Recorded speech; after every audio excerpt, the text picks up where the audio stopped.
Hi, this is Shazi with Live Life in Style, and I have the pleasure to interview Houston fashion designer Jerri Moore tonight. And I have a bunch of questions for her on her career as a fashion designer. And so we're going to go ahead and get started. Hi, Jerri. How are you today? I'm doing good. Thank you. Great, great. Well, let's get started. I first want to know, and my readers, when did you first know that you wanted to become a fashion designer? Well, I will say this, is I have loved fashion all my life. I mean, let me kind of back up and say, when I was, like, really little, that I can remember, 3, 4, 5, 6, I was a tomboy. And my brother is 1 year older, and so we were, inseparable. And so I wanted to be just like him, so I wore jeans and cowboy boots and T-shirts every day.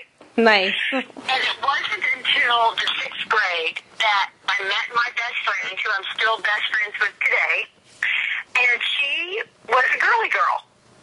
And she used to wear these Lacoste alligator dresses to school. And I thought, that is so cool. So that she kind of introduced me to kind of being a little bit more feminine, a little bit more girly. So she kind of rubbed off on me in that way, and it was kind of like, it's like she created something and not knowing it in me, Right, something that you had hidden, she helped bring out. Yeah, exactly.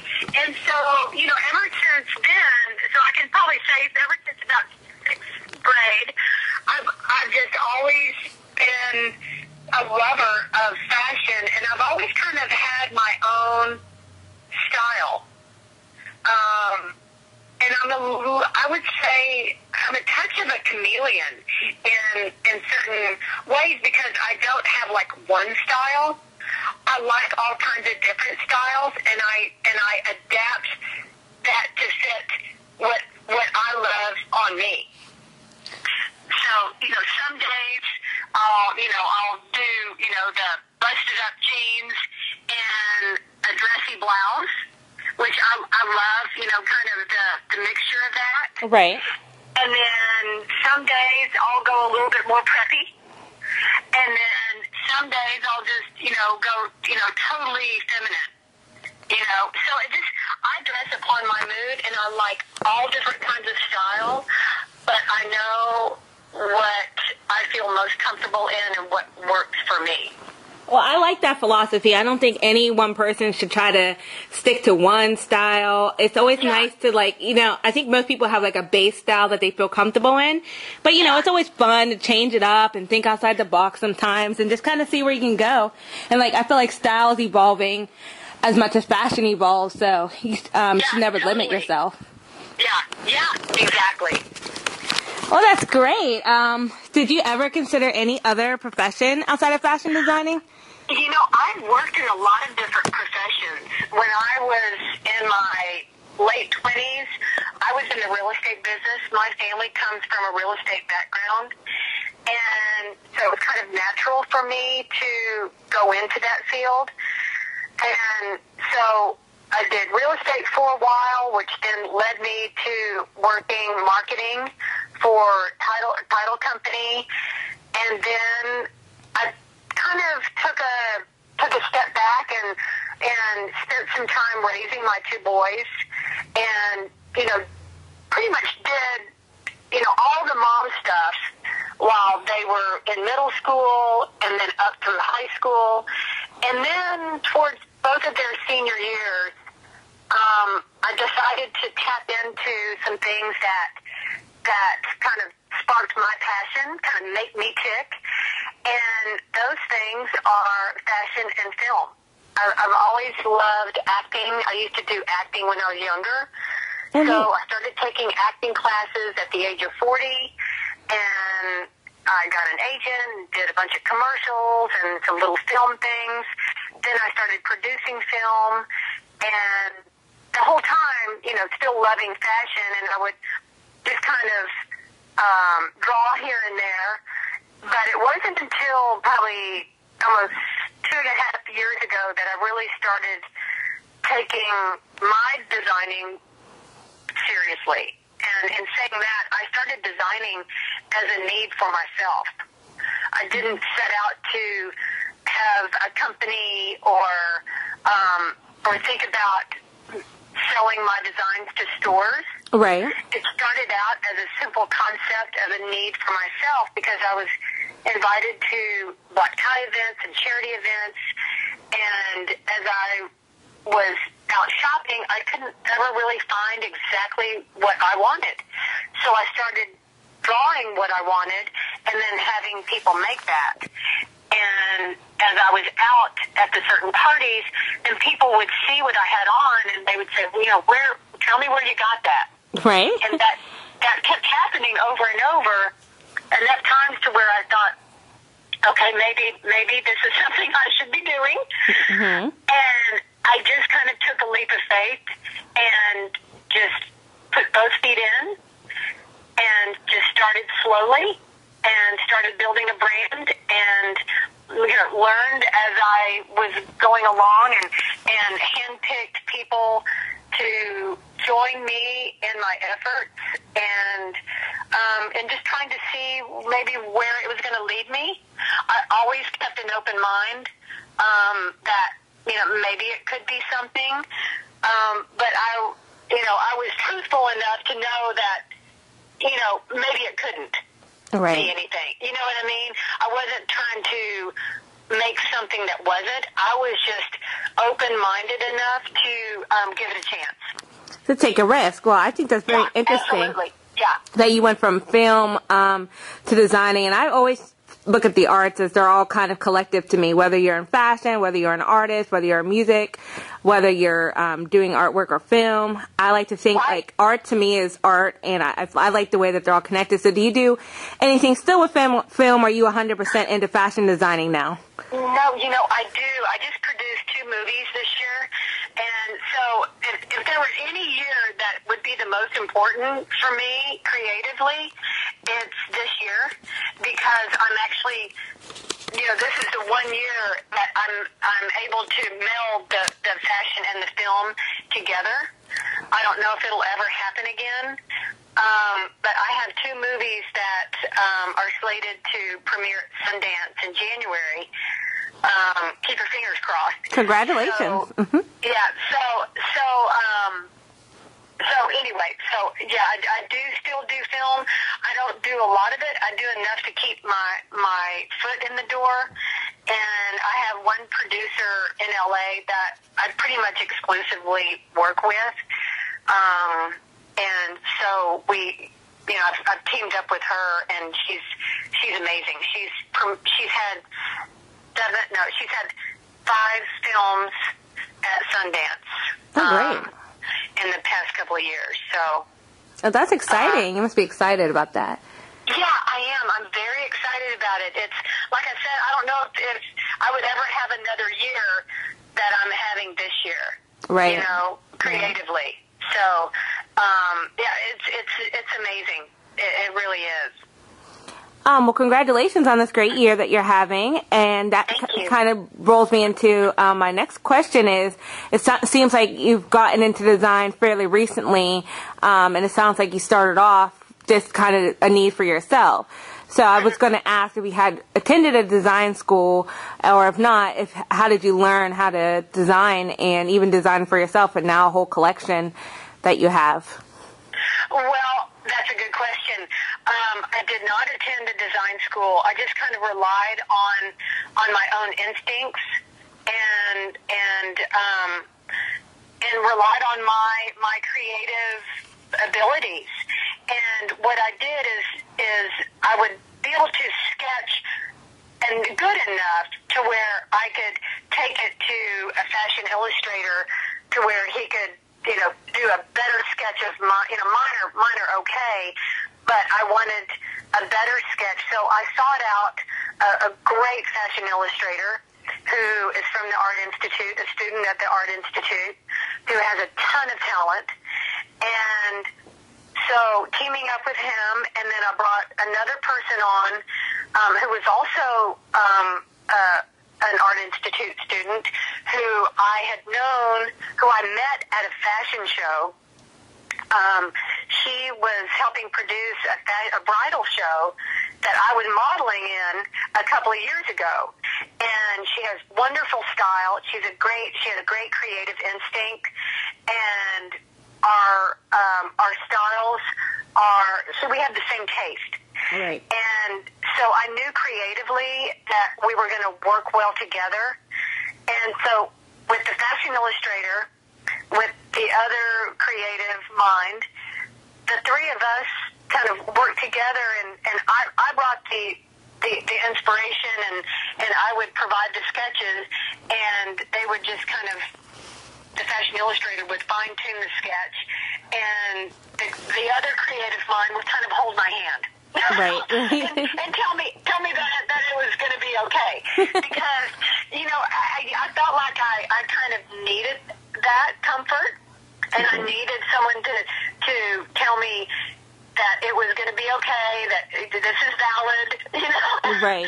Validation, yeah. Support and validation. Yeah, absolutely. And I think you need someone like that. And then I brought one more person on last year, who helped me launch my brand. And really, he came on as a consultant, and he had helped other people grow their business before, and I knew that I needed someone like that because I had been in business enough to where I knew that it was going to be difficult balancing business and balancing the creative side. So I needed some consult in someone helping me grow that to where I would be able to balance that, especially the first year. Right. Yeah, I couldn't even imagine trying to do all of that, have a family and everything else you're doing. Yeah, I mean, it was a very rewarding year last year, I will say, because I launched my brand, and I felt like I, kind of kick-started something, and I kind of rode the wave, and I was almost blind to it because it was, I was just starting out, so it's almost like I didn't know enough to mess up, you know what I mean? Right. There were lots of bumps in the road, and I learned from all those. So as I'm going into my second year, I feel more confident, and I'm ready to tackle, this next collection that I'm working on that I absolutely adore, and I'm so pumped up.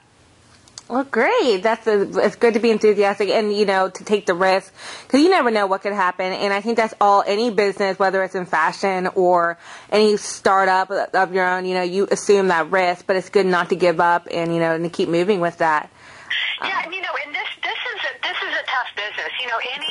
Any business that you're in creatively, you're very vulnerable, and you kind of show who you are. You're a little bit naked to the world, right? And you just have to stay true to who you are. And I really tried to do that. I was in a meeting today, and I was with a stylist who's going to help consult me, for Fashion Houston.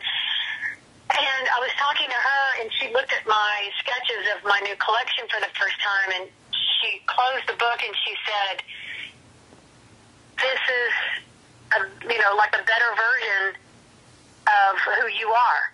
You stuck to Jerri Moore.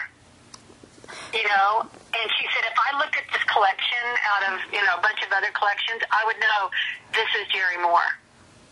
So that was the greatest compliment to me, because that means I'm staying true to who I am. And that's I can't ask any more than that, because there are so many influences out there, and I think I'm comfortable enough in my design that the way I design, that I know what I like, and I know what's me, what's Jerri Moore. Right, and that's very important for a designer. Don't get caught up in, what's going on. Everyone's trying to be on the latest trends. Everybody's trying to get caught up. So that's what I want. My next question was kind of along those lines was, how would you describe your overall design aesthetic? I joke around, and every time I say that, I think of Project Runway because it's overused so much on that show. I know. But I have to ask. I think that if someone were to look, put all my sketches on a table, they would probably come up with the fact that my designs are very feminine. They're flowy. They're elegant. But yet they make a statement. When I design for myself, and I do special occasion wear. So when I think about that, I think about when you're dressing up for a special occasion, you want to be noticed. Right. You do. You want to feel beautiful. You want to, you want to make a statement a little bit. It doesn't have to be a bold one, but I don't know any woman who doesn't want to be noticed at a special event. Oh, that color looks so pretty on you. Oh, the material of the dress is gorgeous, or the design is beautiful. And I try to keep all that in mind, when I'm designing, because those are the things that I want when I get dressed. Well, and I was going to ask you too. What kind of person do you see shopping your collection? Like, it seems like you have a very clear vision of the girl who would be shopping your design, shopping at your store, shopping your collections at other stores. So, could you go into more about describing your client that you kind of have in mind when you're designing for?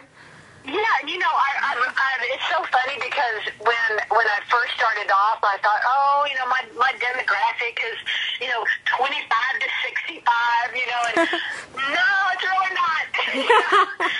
and because, you want, like, for a lot of women to like your stuff, you know what I mean? Right. But really, my shopper is myself. And I think it's, any woman, I would say, from, well, it's kind of hard because I can say, in their mid to late 30s to mid 60s.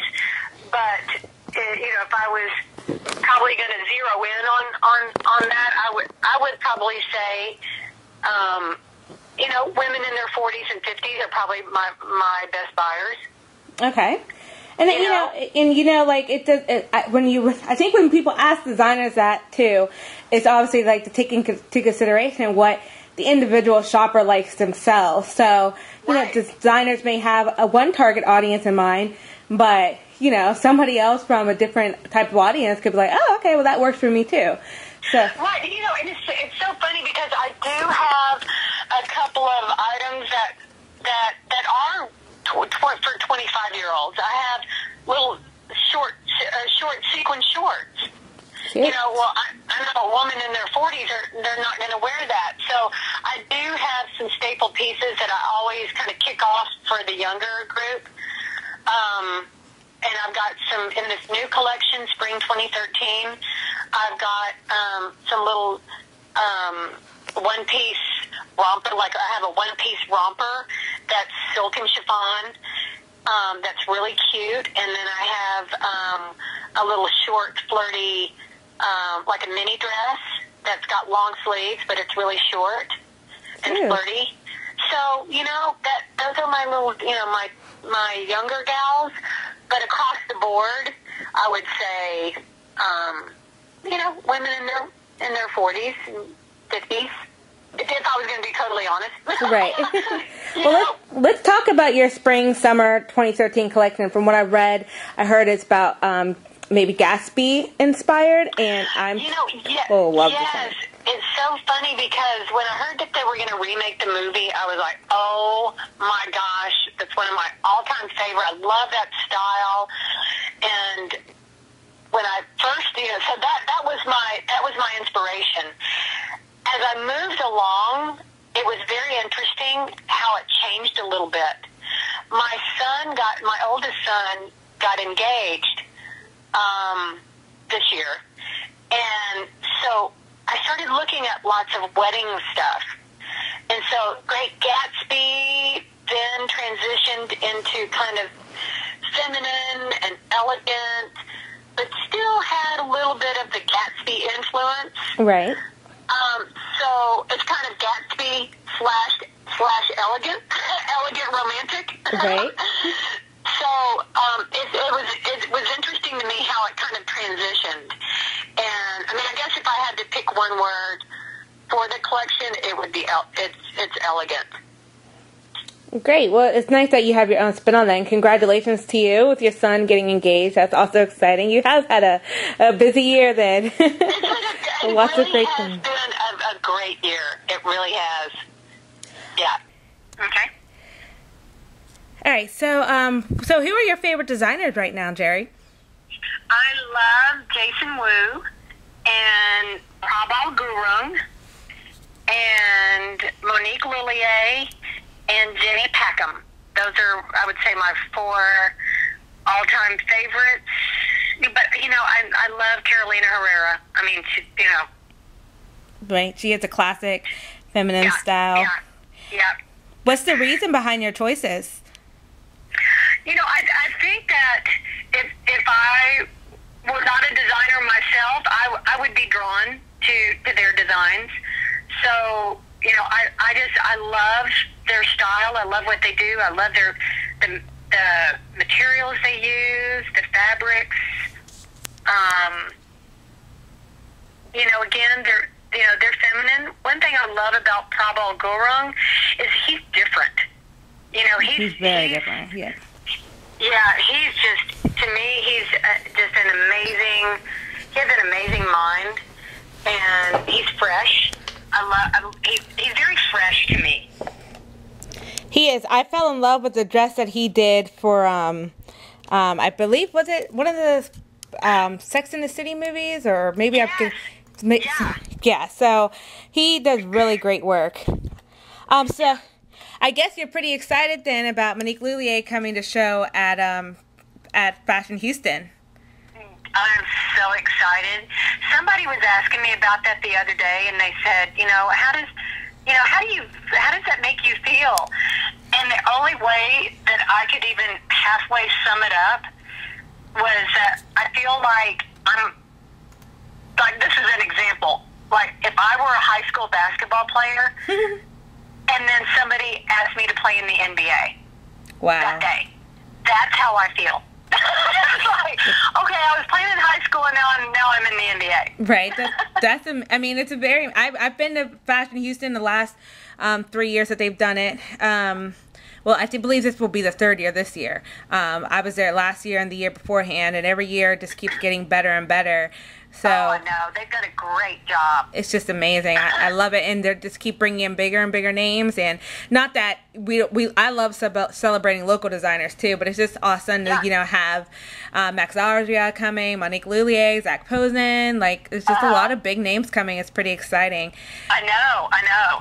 So you debuted last year, your first collection. So how exciting is it to be going back again, to be asked back to come for Fashion Houston 2012? Well, it's an honor to be asked back because you don't know how many. They only have 4 designers a night. There are lots of designers to pick from. Definitely. And so I'm just very honored, and just the support, the local support that I have felt is amazing. And I'm a 3rd generation Houstonian, and so I feel very loved by that.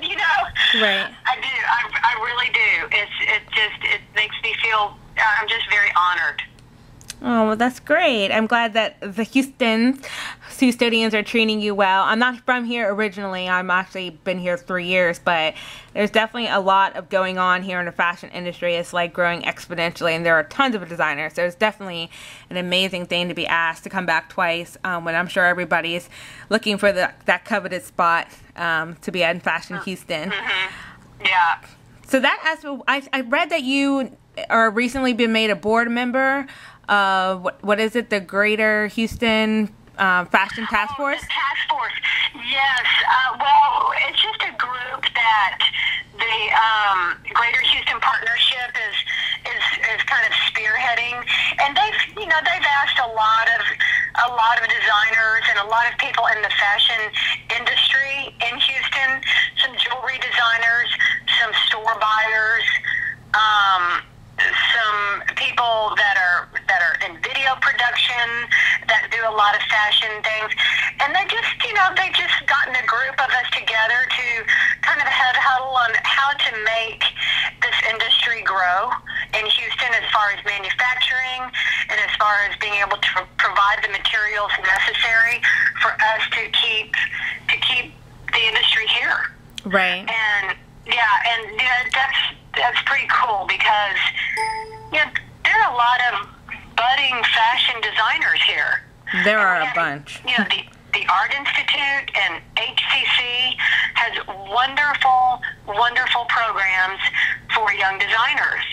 And I think that it would be amazing if we could keep that talent here and provide these designers the means necessary to grow their businesses.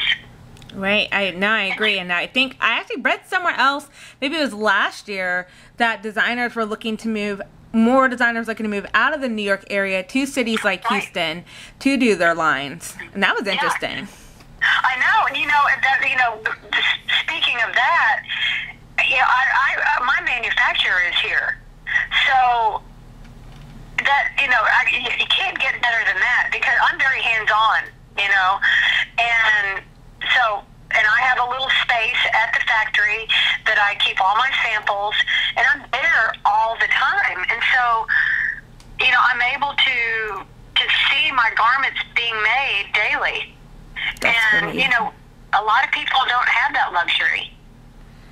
If they get them made somewhere else and don't see them till they come back. Yeah, and you don't know what you're getting. Right. And time is money. And when I have orders placed from stores, then I have a certain turnaround time that I want to be able to provide them, with their order. And it's so great for me because I can get things done a lot quicker. Right. Than the norm. Well, currently, where are you selling your line? I saw Tootsie's, and are you right now just in Houston, or are you in other locations? Yeah, I have Tootsie's here, and Elizabeth Anthony, Esther Wolf in Uptown Park here. And then I venture out to the Julian Gold store in San Antonio, and Julian Gold in Corpus, and then a little boutique here called Atrium. Okay. Yep. And your goals for your line then, because it's like you're here in the Texas area, and I'm sure every designer always wants to branch out and stuff. What do you see for yourself as future goals for your line, or just as yourself as a fashion designer? Well, I would love to just continue to grow. I'm not unrealistic in thinking that I'm gonna grow real fast and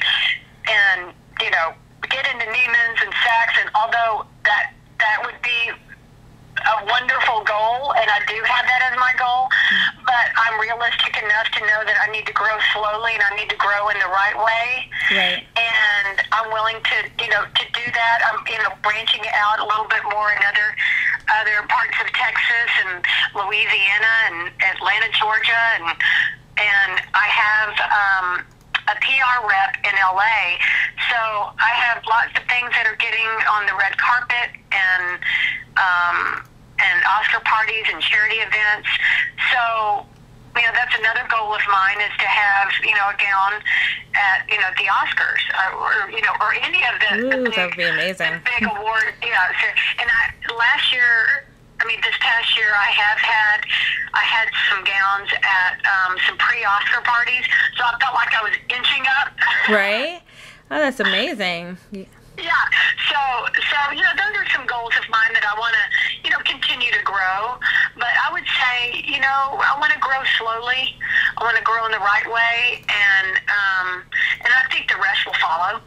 I really do. You know, my motto, I live one day at a time, and I know that I'm not promised tomorrow, so I really do try to kind of stay in today, and I know that if I do that, that I'm gonna, it feels right to me. Right.